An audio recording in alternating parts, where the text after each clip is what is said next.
আরে আপার ব্যাপারে তো কখনো তোমার সাথে কথাই হয় নাই, এজন্য বলতে ভুলে গেছি। স্যুপ খাও। তুমি তোমার সুন্দর লাগছে। Thank you. সুপে আদা কি কুচি করে দিয়েছিলেন নাকি পেস্ট করে? বুঝি বলেন না। ওয়েট করে। তার মানে স্যুপটা আপনি বানিয়েছেন? খুব দারুণ বানিয়েছেন জানেন, মানে আমি না লাস্ট কবে এত ভালো স্যুপ খাইছি আমার মনে নেই।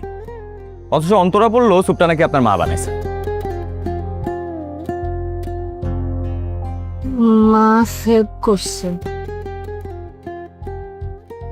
আচ্ছা, বাসায় আজকে এত বড় একটা আয়োজন, আপনি এরকম পুরান শাড়ি পরে কেন আছেন?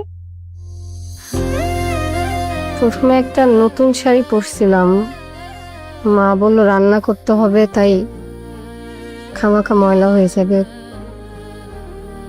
ঠিক আছে, পুরান শাড়িই পরে থাকেন, তবে চোখে একটু কাজল দেবেন। আপনার চোখে অনেক মায়া। আচ্ছা আমি তাহলে যাই এখন।